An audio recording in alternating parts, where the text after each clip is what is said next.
naging problema natin. I am happy that the chairman already encouraged the DOJ na kunin nyo na yung nakadetain sa Senate. Marami pa raw kaming nakadetain dito para lumugluwag yung aming detention area. Yung ba yung tawag natin, boss? Senate Airbnb ata ang tawag natin doon. O para lumugluwag naman yun, sabi ng DOJ, opo, kukunin namin. Talaga, kukunin nyo? Yes, Mr. Chair. Thank you. Sabi pa nga ng chairman natin, narinig ko kanina, Mr. Diskaya, kayo lahat na makipag-usap na kayo, baka sakaling mag-qualify kayo sa Witness Protection Program. Tama naman yun. Ang problema, Senator Padulyon, ini-insist mo kasi yung restitution, kaya tayo nagkakaroon ng problema. Will you still insist on that? Sir, we never mentioned that restitution is a condition.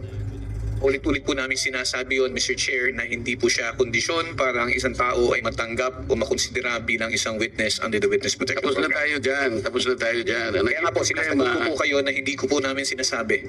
Wala po kami sinasabi na restitution is a condition. So I'm not insisting on it, sir. Hindi mo sinasabi ngayon, but when you were talking about a memorandum, yun ang sinasabi mo there, pwede namin ilagay yung restitution because it is a matter of good public policy. Ano no, klaseng, kaya nga nahihirapan sila eh.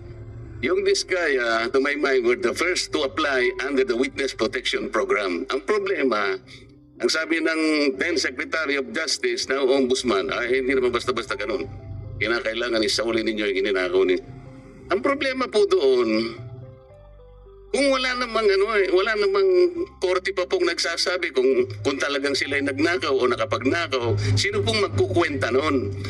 Tapos ano yung in-explain ninyo, under a certain paragraph of the law, merong memorandum na kung saan magkukomply sila doon, doon yung pinipilit yung restitution. And I think some of the potential witnesses that can be processed under that program, nagsipagbigay na ng kung ano-ano eh. Is that the truth? Only those who have been admitted into the program actually returned or made the restitution, sir. Why did they do that? They did that because it was their own initiative, or you required them to do that? It was an agreement between the Department of Justice through the Secretary of Justice, sir, and the witness applicant po. That is the problem. The agreement is based not on the provision of the WPP. Sabi ko nga, kung sinasabi ng WPP, it cannot be a condition. Kahit nasa memorandum, huwag mo itipilit. Hindi po pwede yun eh. Kaya sinabi ko sa iyo earlier, and I think I should tell it again to you, sabi nating mga abogado, the spring cannot rise higher than its source. The law itself is the source. Ang spring, yung memorandum mo, pinipilit mong ilagay sa memorandum yung restitution eh.